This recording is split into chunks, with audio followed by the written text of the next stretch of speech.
How you doing? What you're about to see is episode 1 of a new series I plan on doing here on the channel a little more often. It's going to be called Mike Z Design How I Did It. This particular episode is the cherry chair and ottoman, which I did probably 2007, 2008-ish. Very complicated piece, and it was a lot of fun to do. So I hope you enjoy this. It's a little bit longer. Because this particular picture folder is probably one of the largest picture folders I ever uploaded to my Mike Z Design Facebook page. Future episodes will probably all be shorter than this one, so I hope you can stick it out for the length of this. Not for everybody, not for a lot of my normal followers here, or used to me just chatting, staring, or the people who want to see me in the Astro van camping or building a bike or anything else. But if you're a furniture builder, I think you'll appreciate this. Just so you understand, I'm self-taught. I work off thumbnail sketches. I do not work off of plans. All the pieces you'll be seeing in this series are original pieces that came out of my own mind.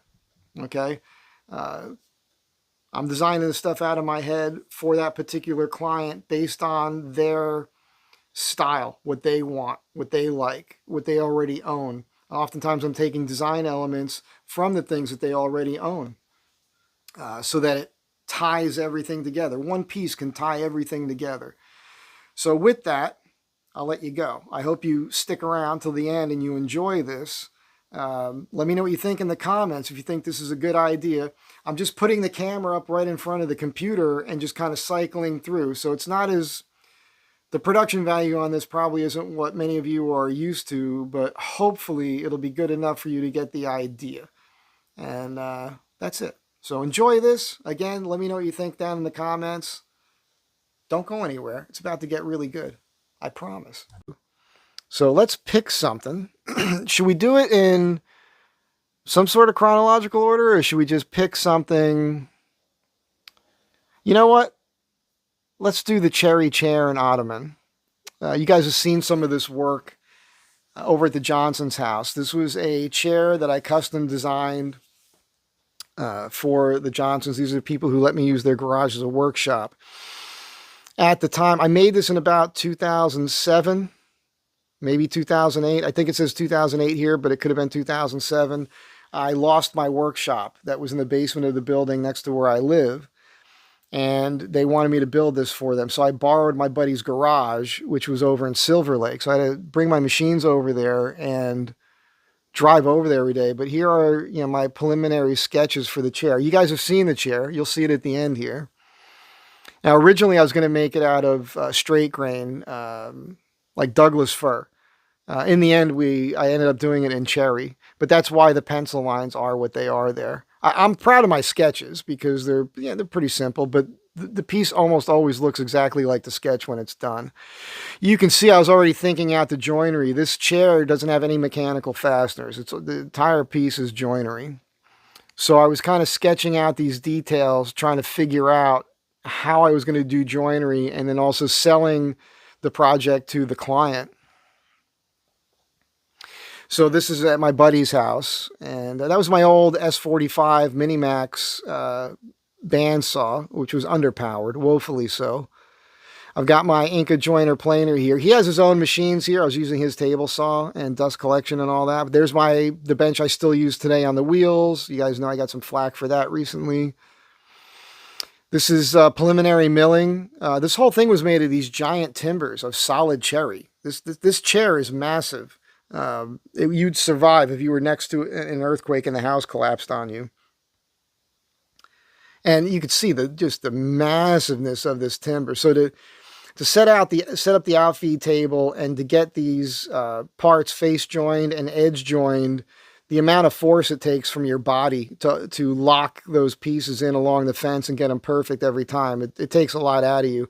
Here I'm resawing, which means this backside over here has already been face joined, and this has been edged to 90 degrees. So I could run it on the bandsaw and take this material off so that this edge and that edge are perfectly parallel.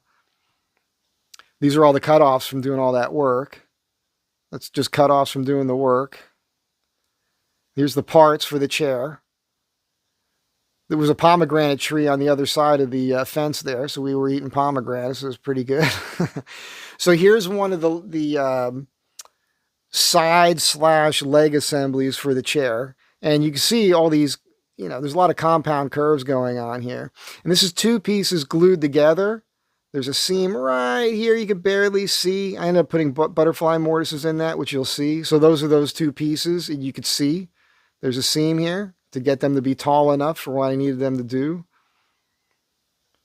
And here I've already laid out some joinery. I'm going to start working on that. This is my buddy's old table saw. He was a machinist back when he was young, and he bought this machine in rough shape, and he completely restored it. Just tore it down like you would an old car. And it was a beautiful machine to use. Just laying out joinery, same thing. This is, okay, real quick, let's jump back to this. This thing here is a piece of fiberglass with a strap on it, so you can adjust the tension on the strap and make this arc. So all these arcs I made with this tool. And it's great because you could duplicate the arc from one piece to the next, and they will match. And these are the arms for the chair. So you can see this one here, it's curved, right? And then you can see on this one here, I've already laid out the curve. So you see how fat the piece was originally. And what you don't see here, I guess, is that these arms came from one piece of wood and it's book matched, which you can see in the chair when it's completed. So this is just demonstrating this curve here. It's curved this way, but it's also curved the other way. Curves cost money, people, and it was not an easy thing to figure all this out. All right, so I guess this is probably the Ottoman now, right? This is probably the chair parts, and this is the Ottoman, which is shorter. Look at this, I can see a sketch of the chair on the piece. These are the arms again, working that out. Gluing up the Ottoman parts.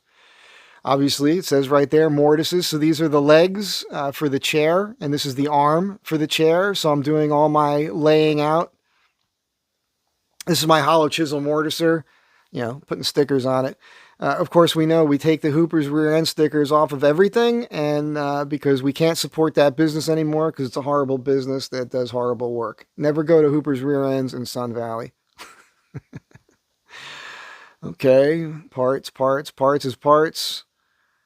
Oh, so here I'm just showing, this is my hollow chisel mortiser, but for me to do the mortises in those legs, they were so tall, I had to make these blocks. And this machine separates, and I can put these riser blocks with longer bolts, which will allow me to put a taller piece underneath the hollow chisel mortising bit. Pretty neat. This is me just doing that. Taking it off, you can see what's going on here. It's pretty neat that these are in here. I did not look at this picture folder first. I'm hoping I can get through this pretty quick for you. I don't want this to be a super long video. So here it is. I had to stack these two blocks again so I could put those leg assemblies in here and have enough room to plunge down in. And that's what I'm doing here. I don't know what these parts are. It says top, back. Oh, so these are the parts to the back of the chair that I'm working on here. You'll see that as we work along. Right here, this is the back of the chair. This is the part that you rest your back up against. Of course, there's a leather cushion between you and that. Now, what I want you to notice, though, is right here, you see this piece of wood? You see this kind of shape, the grain? I selected that board so that would be center on that board. These two pieces here are from the same board, split down the middle, so they're book matched. And this here, you can barely see, but the grain stops here and goes in this direction. And right here, the grain stops here and goes in that direction. And so what I did was I laid this out so that would be center. I'm just weird like that. Most people don't take the time to do that. When you look at old furniture, like Stickley furniture, and you look at the tabletops, they haphazardly threw all those boards down and just glued them together. I am always considering the grain in the boards. Like this part here matches this part over here. So everything is symmetrical. Takes a lot of time and you end up with a lot of waste. But to me, you're making art, and that's what's important. So I'm cutting the shoulder cuts. Whoopsie, I did not mean to do that. I'm doing the shoulder cuts here on my Accumiter gauge on his table saw. Showing off all these mortises I just made. There's the back. And you can see here a little bit better. This is the other side of it. So on this side, you can just see this in the center. And you see a point here. You see points over here all facing one another. You can see how this piece kind of matches this piece a little bit. So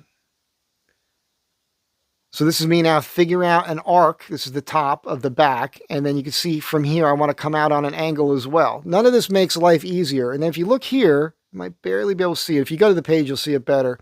There's a pencil line right here. So there's an arc right here. It goes from here and it arcs down. So I shaped that instead of just keeping it straight. I don't know what I'm doing here. I'm using this as a gauge and I'm tracing a line above that for some reason. Maybe I'm trying to set the mortise deeper. Oh, now I know what I'm doing. So the legs, as we saw, they're curved. And so what I'm doing here is I did the mortise. The tenon is on this part. This is the part that holds the arm up on the front. And I'm just tracing the curve that now I'm cutting by hand. So there's your tenon that fits into the top of the leg assembly that holds up the arm of the chair. And you see this line. That's the curve. So you got to get that perfect, man, so that when that sinks in, there's no gap.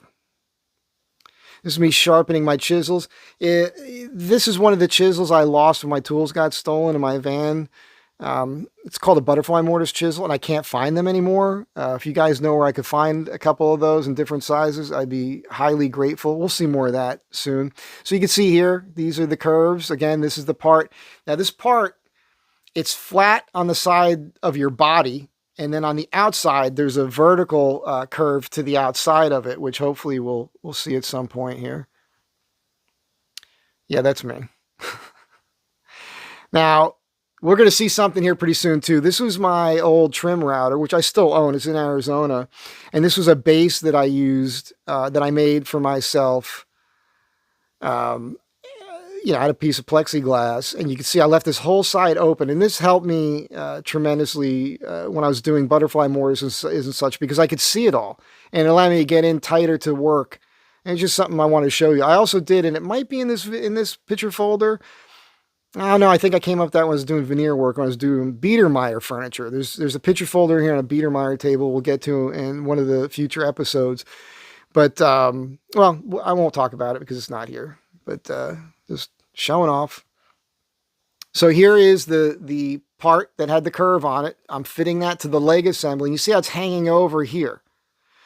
So I'm going to come in here, and I start from this point. I'm going to cut an angle up and make it wider at the top. That's coming up soon. Again, that's the same part. So this is the part that fits into the leg up here. And this curve is for the arm that's going to sit on there. And again, I've got to do the same thing with the curves. As you can tell, if you don't have a headache already, this is the sort of thing that will give you a headache. And there you have it. So nowhere near done. This part that you can't see, we're going to call this a vertical stanchion here. It is hanging over the outside of the leg. This is going to be the inside of the leg, and there's going to be boards here that the leather cushion sits on.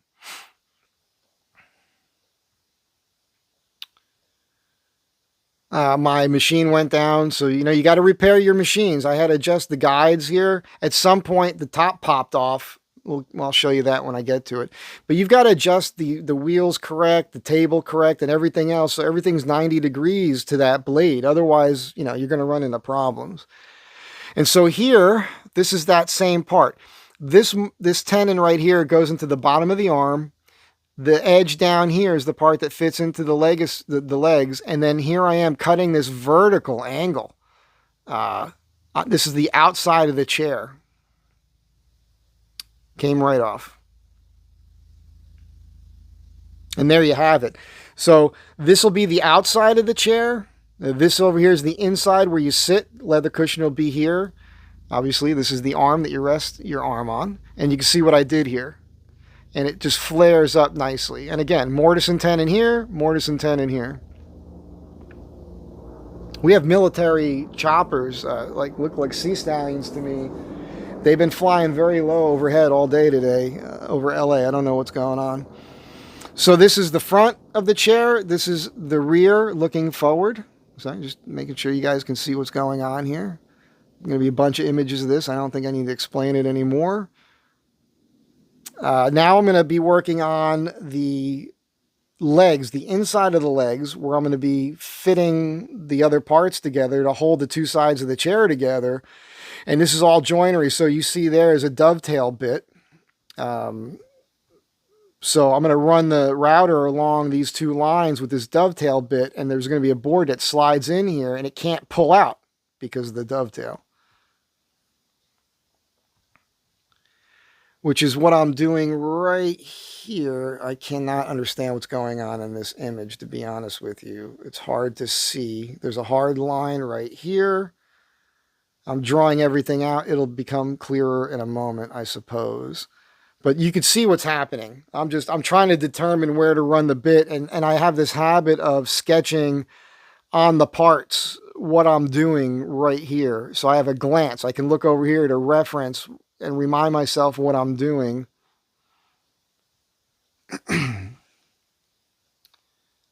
Yeah. And I'm putting, I was just trying to decide here, butterflies. I don't think I put butterflies. This is the front of the leg, and I wanted to go with a contrasting material. And here I'm just testing what it would look like in maple. Again, this is cherry. So I could show that to the client and ask them what they prefer. In the end, we went with walnut.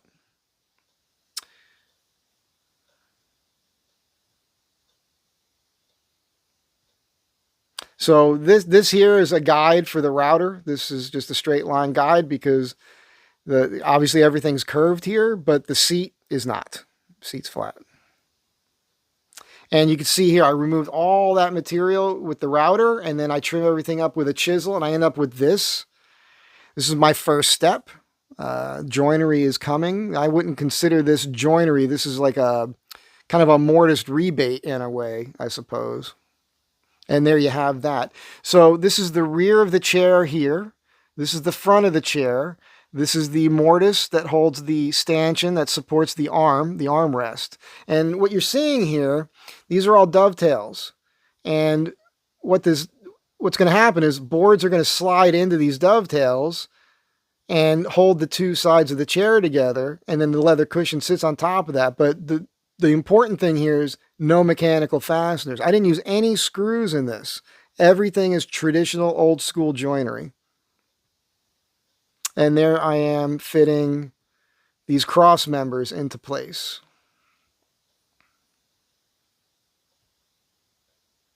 And, you know, the wood is all cherry, so it's kind of hard to see the joinery now, but I think right here you can kind of make that out.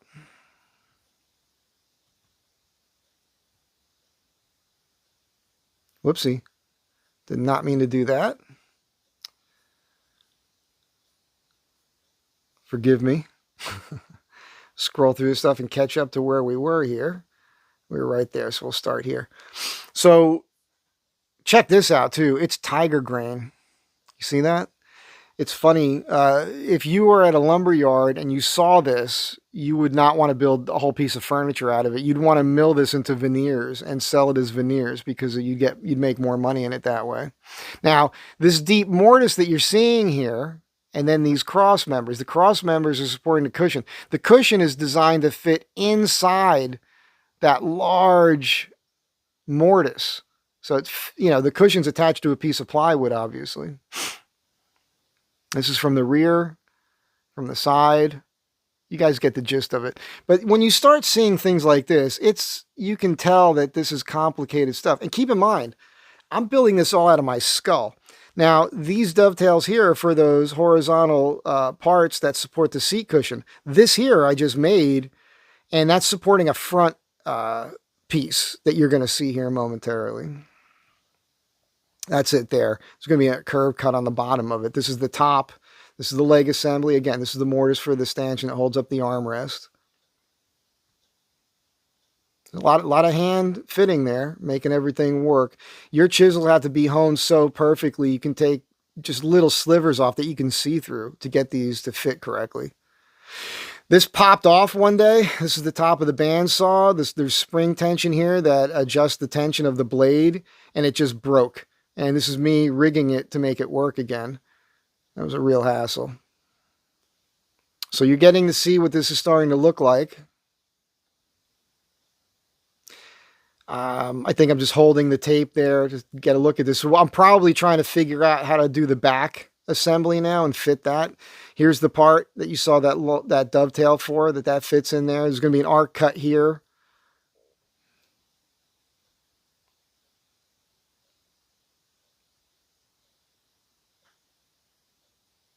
It's hard for me to even see everything, and because I made this a long time ago.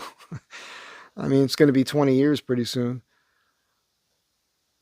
This was just neat. This is the router. It's my old Porter cable, and I had this base for it, and it had this system so you can hook up dust collection. You probably saw that in a previous picture already.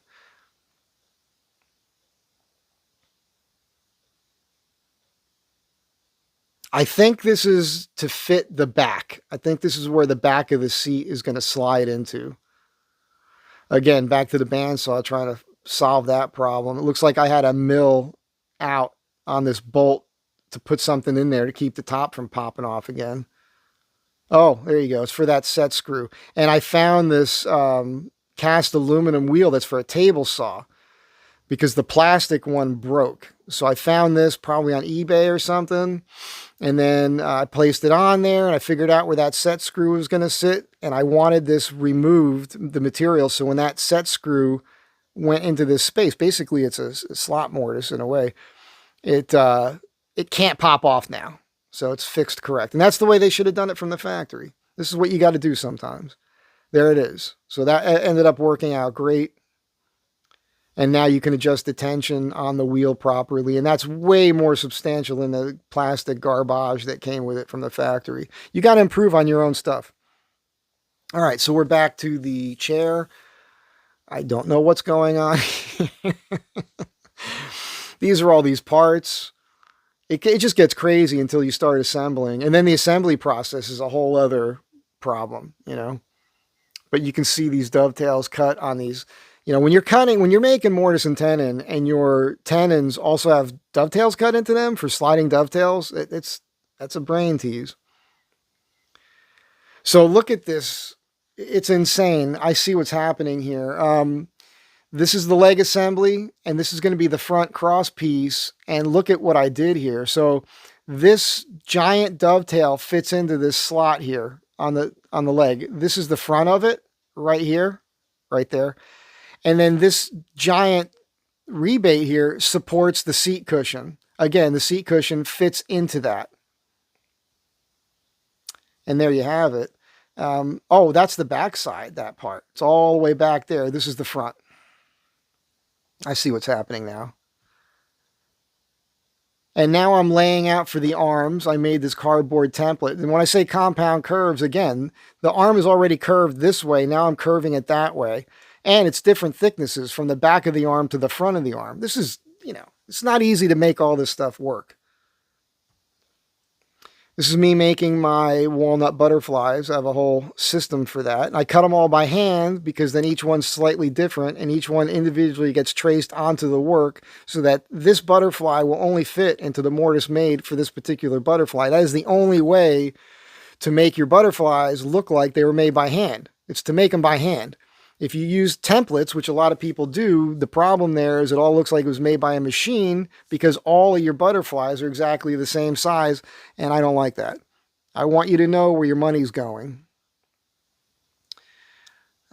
Cutting the butterflies, and now they are made. The Cretans are a group of guys I used to ride motorcycles with, and the guy whose garage shop I'm using right now, I was using when I was making this project. He was more of a BMW guy.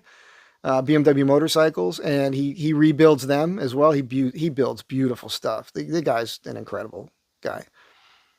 This is his machine, actually. I'm using this narrow belt sander to sand up the butterfly mortises. That's what we're doing here. We're laying them out. I'm putting them in. I have a whole system. I've done several videos on how to do butterfly mortises. If you guys are interested, you should look for that. Maybe I'll try to remember to put a link to the video on the screen. I just learned how to do that recently, in case you noticed my recent videos at the end of this video.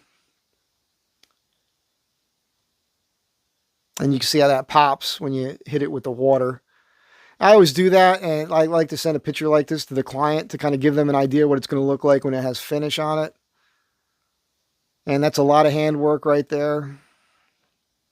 I always make extras so that I have them laying around in case I get a job, and that's a huge time saver. So whenever I have to make butterfly mortises for one project, I make way more than I need. Okay, so this is that. These are the stanchions that hold up the armrest, and now I'm scraping and sanding the curve that I put in, that tall vertical curve.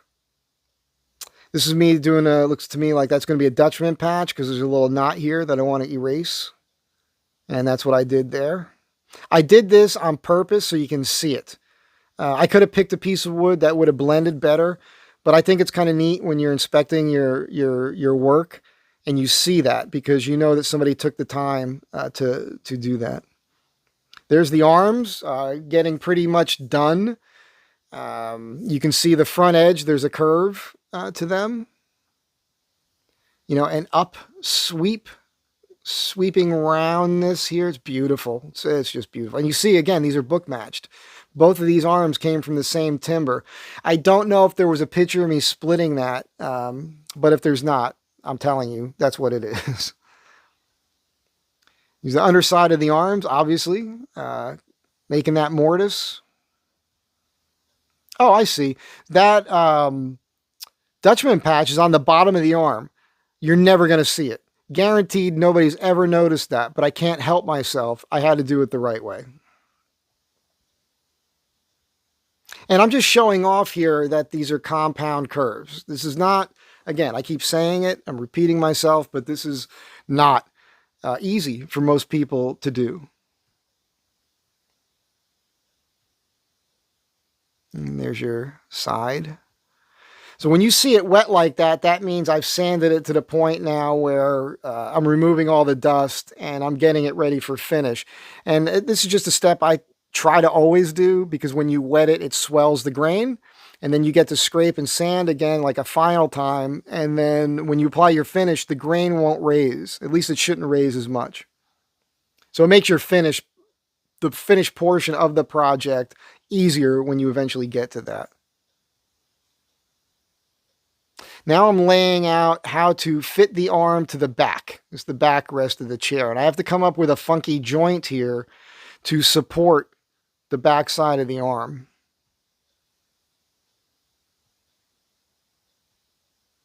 And this is what I came up with. So I don't know how to explain this. I guess if I blow it up, you can see it.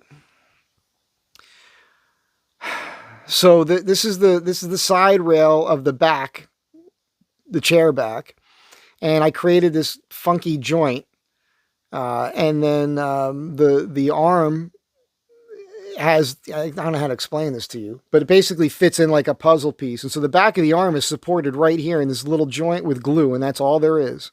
It's rock solid.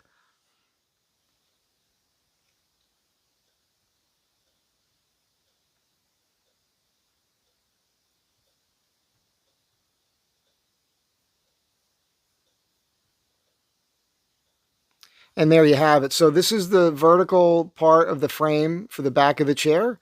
And this is the arm, and it's going to slide right in there. And remember, there's the center part of that. So it's kind of hard for me to explain it to you. But the reason why I did this mortise on both sides was so that the chair arm would fit into this mortise, which I can make super clean. So if the cut here on the arm itself, this is the arm, isn't super clean, it doesn't matter because it's fitting into this mortise on the front and back side. And that's the part that matters. That's why it looks so sharp and clean and tight when it's done. And you can see it here. Now it's fitted in there. So clearly the back of the chair has not been glued together yet because I knew I had to do this joint coming up. So here is the back, and you can see these two joints. There's one right here. Let's make this bigger.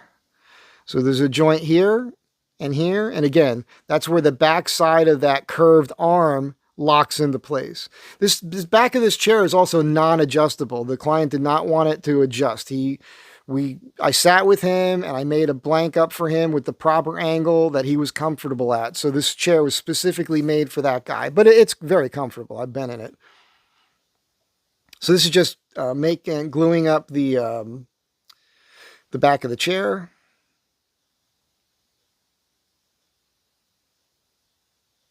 Not sure why I have these two parts clamped to the chair here, but I'm working, this is all curved here, so I must be scraping, and I'm doing something there. I have no idea, it's been too long. And there it is, glued up. This is the back of the chair. And you can see here, when I cut the curve, I saved the parts so I could put clamps on it. So I had a straight line here, so it's 90 degrees with the clamps. So the clamps are putting pressure down onto all these parts.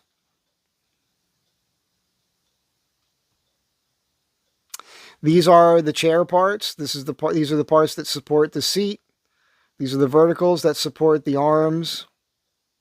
And these are the cross beams the front and back of the chair. There's the chair back. Here we are. I'm dry fitting this to make sure it's going to work. Up to this point, it's all conceptual. Keep in mind, I work off sketches, thumbnail sketches, and everything else is in my brain. And there's just a lot. There's a lot to do here. So you're starting to see now what the chair is going to look like. I mean, I should revisit this stuff more often, because it's not to toot my own horn here or anything, but man, it's impressive to myself. You know, I barely even remember working on this. It's just been so long. I've done so many projects before this and since then. Now we're gluing. So these two sides of the chair has become one big piece to the assembly.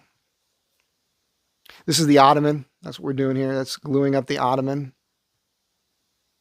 This is a belt sander I bought, and the fence to it just would not stay locked in place. So I had to go ahead and work this to make it work better than how it comes from the factory. These are the feet. So I said I didn't use any mechanical fasteners. I used no mechanical fasteners in the construction of the chair and Ottoman. However, I put feet on them. And when I put the feet on them, I do screw those into place. And I do that so they can be repairable / replaceable in the future.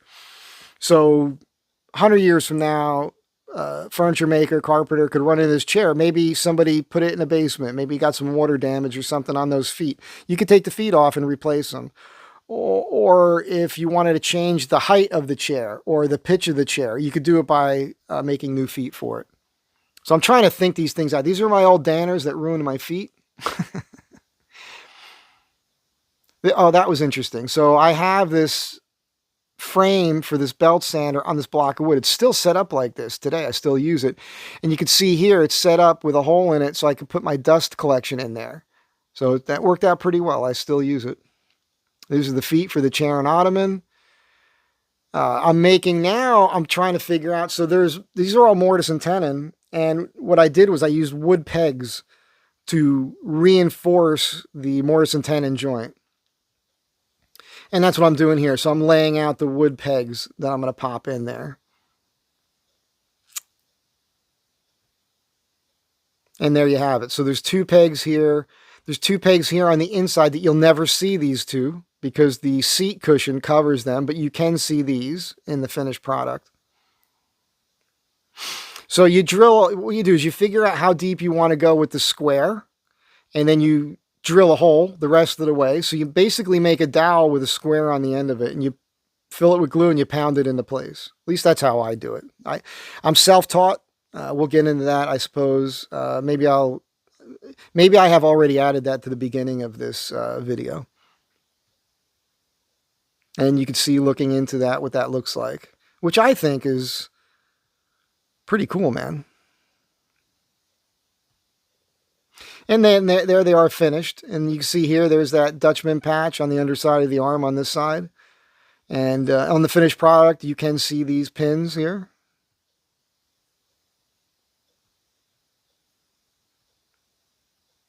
And now we're attaching the feet. These old Makitas were garbage. The new ones are awesome. And here you are. This is the two, I guess side assemblies we would call them. It's not like legs like on a table. Starting to look pretty good, huh? Starting to look pretty good. So cherry and walnut really work well together. That contrasting pop. Now the cherry richens quite a bit. If you see the modern, like when I do a video in their living room and I show off the chair now, it's much, much darker. But there's still enough contrast, obviously, to make out the butterfly mortises in the feet. This is a dovetailed catch that goes in the back of the chair because he wanted a leather head cushion, and you'll see that as it progresses here. So I'm making all that out of solid walnut. I'm pretty good at carving and shaping things. So this is me trying to figure out how to do it.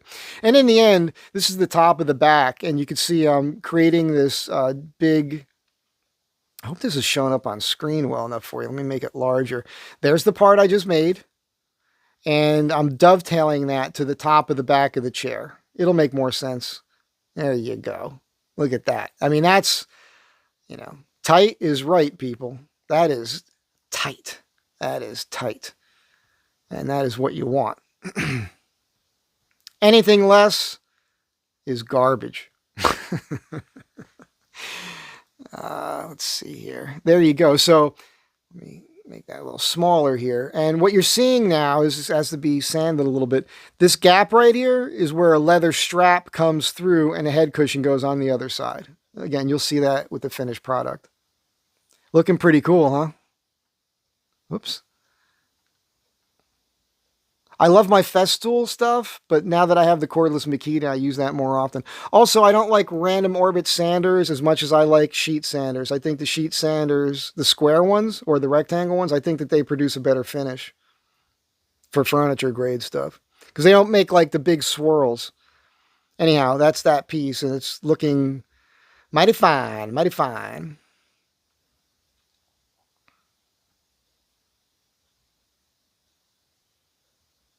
And there it is, the back of the back with that part I just made right up here at the top. There's the Ottoman. Chiseling that away. Looks like I'm getting ready for finish here. And now there's the final assembly of the chair. Pretty exciting stuff. I apologize for the length of this video, but this will be good for some people. And there it is. I'm applying finish, I believe, at this point. I do a wipe on polyurethane and then a hand wax after that.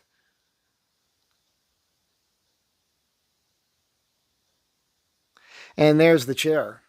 And, I just realized that we're getting a little parallax here through the screen. I apologize. Maybe I should tilt that forward a little bit more. I should have done that before, but oops. Wow, that was me touching the screen. Let's go back. So there's the chair. There it is with finish on it. I'm very proud of this chair. It's one of a kind. It's the only one like it on the planet. That is why you come to any furniture builder, I think.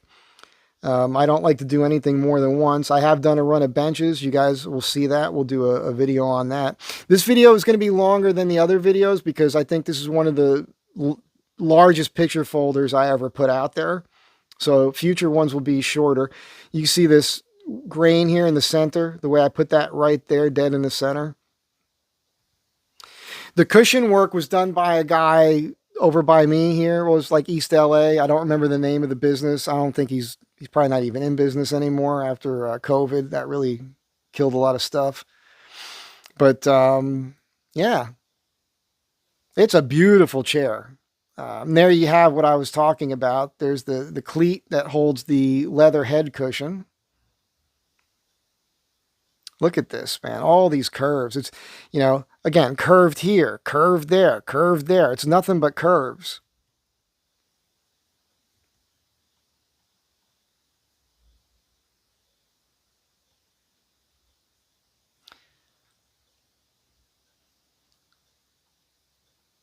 And you can see here, you can see the grain here and the grain here, and there's a gap here, dead center.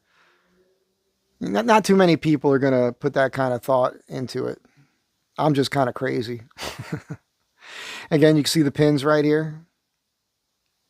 I was trying to make it simple. I didn't want to go over the top with visual details as far as like the contrasting stuff. there's enough detail in it for you to look at and appreciate with all the curves. I mean, even the backs of the arms here, I curved down a little bit.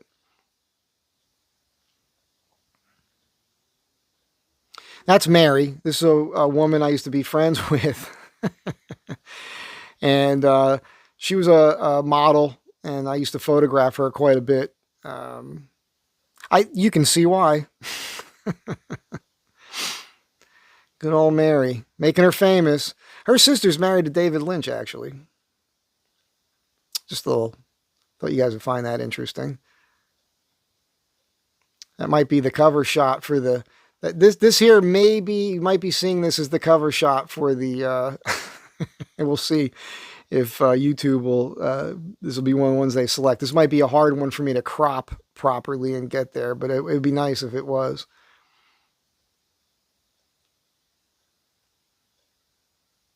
And that's the client, my buddy Tim. I also made the floor lamp. I also made the frame up on the wall there. He spent, 15 years or more sitting in that chair. It's about 20 years old, but sadly Tim is not getting around like he used to. So I don't know if he's using as much as he used to anymore.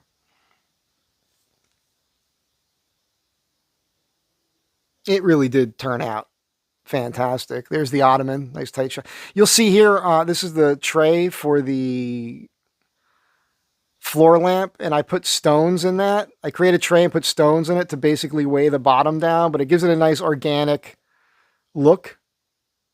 I'm my own designer, people. I design and craft my own stuff out of my own head. I'm not, it's just me. I'm not working with a designer. I guess that's it. So that's the end of this. I hope you guys enjoyed it. Be kind to one another. Let's just go back. See if that'll go back to the picture folder, and it does. Let's stare at Mary while I sign off on this video, and then I'm going to quickly record a beginning to this. There she is. So yeah, I hope you guys got a kick out of this. I hope you enjoyed it. I didn't intend it to be this long. But that's it for now. I'm very proud of this piece. It's not the first piece of furniture I ever built, clearly, but it is one of the more complicated pieces I've ever done. I would be much happier if I was building furniture like this on a regular basis, but I mean, this piece took months for me to get done, but a big part of that was because I had to drive over there to a whole nother town every day to work on this, and that killed me. And even now with the workshop I have to go, it's almost 3 miles away. When I eventually move to Arizona and I have a shop, it'll start in the garage, but eventually I'll build a structure next to the house where I can just walk out my door and start working. I'll be way more efficient. I'll be able to get things done like this in a more timely manner. But my clients are used to having to wait for me to get things done. That is just how it is because I'm a one-man band, but it's worth it. And I don't know what this chair would cost to do today. It would probably be a minimum of $20,000 between the chair and the Ottoman. I mean, the cost of the lumber alone those are giant timbers, a solid cherry, and the price of that is just astronomically grown. I think that with the leather cushions at the time when I built this, I think they ended up spending about $11,000. And with the amount of time it took me to make this, I actually did not do well on that. If it took me 3 months, just do the math. I mean, with the cost of material and everything else, I did not make money. I mean, I was just basically covering my rent and bills and being able to feed myself during the process. So that's not good. A piece of art furniture like this, one of a kind, for the people that have the money, they can afford to spend $50,000, $60,000 on a piece like this. Now, I know a lot of you right now are like, oh, gasping, but that is not outside the realm of what people are willing to pay for one-off custom pieces. You have the only one like it on the face of the earth, in the universe. Let's just keep taking it further.